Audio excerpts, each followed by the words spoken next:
Daniela Crema et Jvin de Dalem nous emmènent à Brugge. Ce lundi 15 septembre 2025, aidés efficacement par Marie. Les autocars nous déposent au parking Bargeplein, aux abords de la ville. La surprise est totale. Pas de bâtiment historique, mais un pont étonnant, tout rouge, aux courbes élégantes, dessiné par l'architecte Jean Delouf, donne accès à la ville historique. Et la toute première, vous voyez ici, en pierre. Oui. Ça, c'était la toute première à l'entrée de la ville. C'était aussi surtout pour les pèlerins au début. En 851, des moines de Gand prirent la fuite face aux Normands avec leurs objets précieux et vinrent s'y réfugier.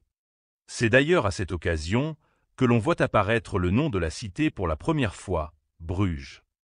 Bruges provient probablement du terme brigja, un mot signifiant embarcadère. Et c'est pour voir ceci. La Vierge. C'est la statue de Michel-Ange Peper. Ça, c'est Michel-Ange qui vient jusqu'ici, qui entre, qui prennent une photo et qui retourne. Au début du Moyen Âge, ce sont notamment les fameux draps flamands, tissus en laine travaillée, qui contribuèrent à l'essor économique de la cité à partir du XIe siècle. Des marchands venus de toute l'Europe s'installèrent dans la ville. De nouveaux bâtiments furent édifiés, comme le beffroi et les halles sur la Grand Place.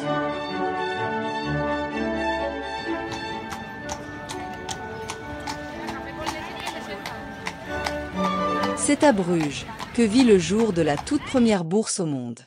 L'ancien ministre d'État, Frank van Acker, et c'est un Flamand qui s'appelle De Peut, et qui était marié avec Canestrano, aussi une sculpteuse, je pense qu'on peut dire. Une sculptrice. Ah, sculptrice. Pour le dîner, on nous a évidemment proposé une carbonade flamande. Un tour de la ville en calèche s'apprécie, mais un tour en bateau sur les canaux s'impose.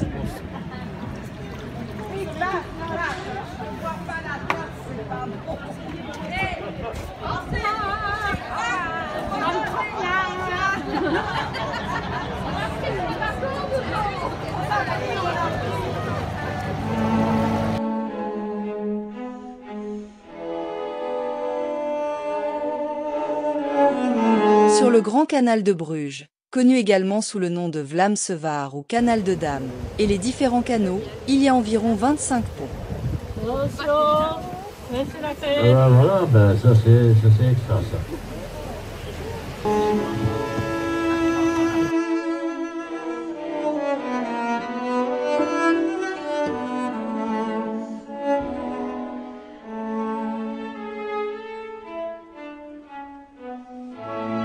Le XIe siècle jusqu'aux années 70. Ben oui, c'est une très longue période pour un hôpital à être opérationnel. Je suis né là-bas. Directement après, ils ont décidé de fermer l'hôpital.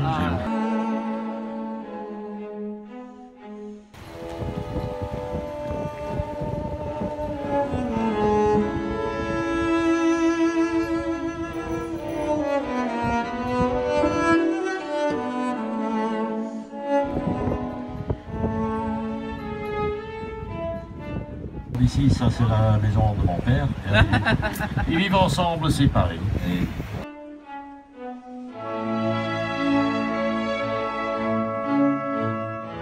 Dans le bâtiment à votre droite se trouve le marché où on faisait la vente des peaux des animaux. Alors ça, c'était un marché qui puait énormément. Et dans le pont suivant à droite, vous avez le marché aux poissons aussi. C'est aussi un marché qui pue. La seule construction restante de la période hollandaise, le marché à poissons.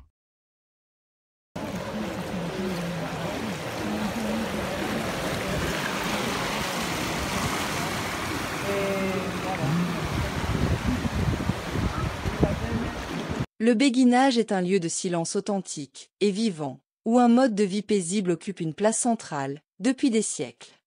L'UNESCO a reconnu ce lieu unique comme patrimoine mondial.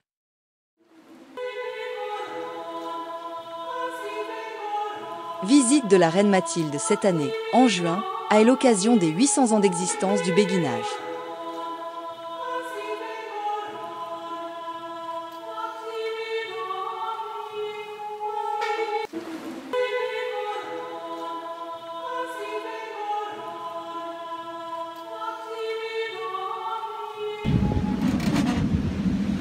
date de l'11e siècle. La tour c'est un peu plus neuf, mais l'église c'est l'11e siècle. Aujourd'hui ils font beaucoup de concerts là-bas de Jean-Sébastien Bach. C'est le Johnny Hallyday du XVIIe siècle. Et puis à gauche du 3e pont maintenant, vous allez voir le palais des seigneurs de Rutuz.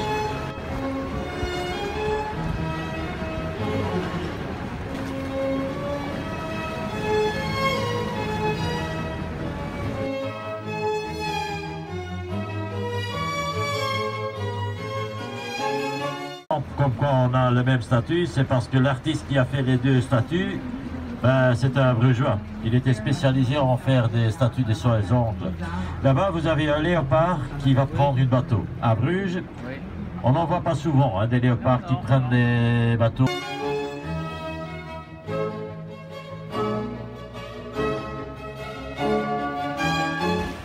Et dans les coins des ponts, les trous, ce sont les vieux égouts. Et au temps médiéval, les égouts servaient dans la rivière. Et croyez-le non, mais au temps médiéval, on faisait même de la bière utilisant l'eau de rivière.